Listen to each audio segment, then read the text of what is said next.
भगवान कण कण में हैं तो फिर लोग पाप क्यों करते हैं? भगवान रोकते क्यों नहीं है उन्हें? देखा जाए तो भगवान कण कण में ही है। लेकिन गीता में भगवान श्री कृष्ण ने ये बोला है कि कर्मों का फल मिलता है और जो तुम कर्म करोगे उसका तुम्हें फल जरूर मिलेगा।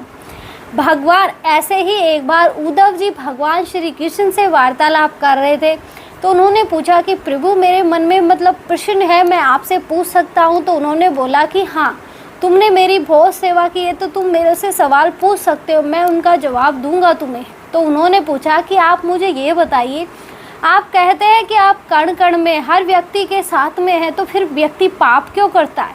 तब भगवान श्री कृष्ण ने कहा उद्धव जी से कि मैं हर व्यक्ति के साथ हूँ, लेकिन अच्छे बुरे कर्म करना उसके हाथ में है। कर्म करने के लिए व्यक्ति स्वतंत्र है। मैं ओनली वहाँ देख सकता हूँ कि वो क्या कर रहा है, मैं उसे रोकूंगा नहीं, क्योंकि ये तो भगवान श्री कृष्ण ने महाभारत में भी कहा था। जब ऋषि ने उन्हें श्राप देना चाहा था, उन्होंने बोला था कि मैं कर्मों में किसी के हस्तक्षेप नहीं करता, इसलिए जो होता है वो उनके कर्म हैं, उसके हिसाब से उन्हें दंड मिलता है। हम ये सोचते हैं कि अच्छे करने वाले को हमेशा गलत ही चीज़ें मिलती हैं, दुख मिलता है, तो ऐसा नहीं है। ये भी होता है कि एक तरफ ये भी निकल के आता है कि जब हम अच्छा कर्म करना स्टार्ट करते हैं, दुख हमें इसलिए मिलते हैं कि भगवान चाहते हैं कि हमारे जो सारे दुख है प्रारब्ध वाले वो इसी जन्म में ख़त्म हो जाए, हमें इसे जन्म जन्म तक लेकर नहीं घूमना पड़े। भगवान हमारे अच्छे के लिए ही तो करते हैं, लेकिन फिर भी हमें प्रभु के किए हुए में शक होता है हमेशा।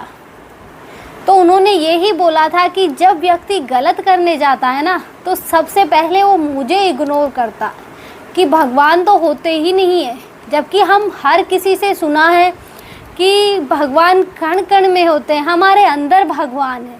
जब हम बहुत से साधु महात्माओं से सुनते हैं, जैसे कि भगवान बुद्ध हुए, उन्होंने मतलब पूरी सृष्टि में भगवान को ढूंढा, उन्हें कहीं भगवान नहीं मिले, फिर वो एक जगह शांति से बैठ गए और अपने अंदर ही ढूंढा तो उन्हें भगवान मिल गए।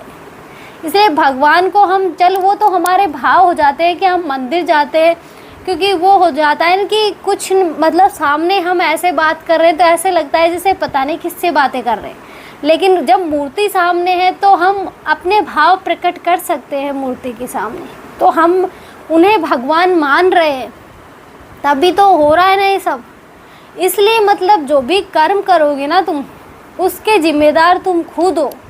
फल प्रभु के हाथ में है, वो देखेंगे कि तुम्हें कैसा फल देना है, अच्छा फल देना है या बुरा फल देना है। इसलिए हमेशा सोच समझ के कर्म करने चाहिए।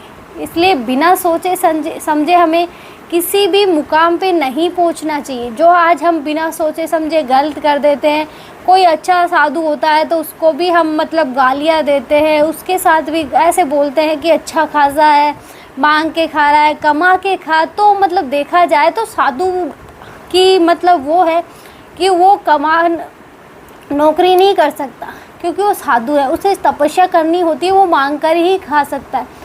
बहुत से हमने देखा होगा कि प्रेमानंद महाराज जी के पास बहुत से लोग आते हैं, यहाँ तक कि बहुत से तो ऐसे आते हैं कि मैंने मतलब पूरे जो पूरे विश्व है उसकी परिक्रमा करने की सोची है, लेकिन मैंने एक संकल्प लिया है, ना तो मैं किसी से मांगूंगा कि मुझे कुछ खाने को दे दो, ना मैं मतलब पत्ते खा लूँगा लेकिन मांगूंगा नहीं, ये मेरा संकल्प है। और ना ही मैं किसी से बोलूँगा कि मुझे प्यास लगी है, मुझे पानी पिलाओ। किसी की इच्छा हो तो पिला दो, नहीं तो मैं नहीं पिलाऊँगा, नहीं पीऊँगा, मांग के मैं कभी नहीं पीऊँगा। तो बहुत से होते हैं ऐसे कि बहुत से जो बड़े बड़े साधु होते हैं वो तो हमें ओनली कुंभ में देखने को ही मिलते। कुंभ में हम देखते हैं इतने सारे साधु आते हैं कि पता नहीं इतने सारे साधु होते कहाँ हैं। अभी जो कुंभ हुआ था उसमें इतने सारे साधु थे कि चारों तरफ साधु ही साधु दिख रहे थे, लेकिन जैसे ही कुंभ समाप्त हुआ सारे साधु वापस लुप्त हो गए कि अपनी अपनी दिशा को चले गए। और वो भी ये बोलते हैं कि जैसे मतलब उन्हें पता कैसे चल जाए, वो तो जंगलों में रहते, फिर भी उन्हें पता चल जाता है कि कुंभ आने वाला है। ये उनकी मतलब शक्ति का ही प्रभाव होता है। इसलिए मतलब उन्हें पता नहीं कैसे कि एक साथ इतने सारे अचानक से आना, ऐसे ही थोड़ी आ जाते। कुछ ना कुछ शक्तियाँ हैं और आज भी कलयुग में भी शक्तियाँ होती है। बहुत से लोगों ने फील की है, बहुत से लोगों ने मतलब देखना इतना आसान नहीं है, क्योंकि हम इंसान हैं। और हम तो छोड़ो, जब भी मतलब जैसे सुदामा को भगवान श्री कृष्ण ने अपने विराट रूप के दर्शन करवाए थे, तो उन्हें पहले नेत्र मतलब उनके नेत्रों में वो शक्ति प्रदान की थी ताकि वो भगवान को देख सके। ऐसे ही अर्जुन के साथ हुआ था कि उनको भी उनके नेत्रों में पहले वो शक्ति प्रदान की थी कि वो भगवान को देख सके। और तो हमें तो वो शक्ति छोड़ो, हम तो उनकी मुकाबला नहीं कर सकते, तो भगवान को देखने का तो हम सोच भी नहीं सकते, बस फील कर सकते हैं। जब भी हम कोई संकट में हो तो प्रभु हमारे साथ हो, बस इतनी ही कामना चाहिए। और आजकल मतलब भक्ति करना आसान है, लेकिन इतना भी नहीं कि हम सोचेंगे देखे देखे में भक्ति स्टार्ट करते हैं, बाद में कुछ टाइम बाद हमें ही वो बोर लगने लग जाती है। इसलिए मतलब जो भी करो दिल से करो, जो दिल से करोगे वो ही कामयाब होगी। वरना देखा देखी में करोगे तो एक दिन करोगे, 2 दिन करोगे, तीसरे दिन तुम अपने आप आके बैठ जाओगे मुझे नहीं करनी। इसलिए जो करो अच्छा करो, उसका फल आपको ज़रूर मिलेगा। आज के लिए इतना ही। जय श्री राम। मिलते हैं नेक्स्ट वीडियो में नए टॉपिक के साथ।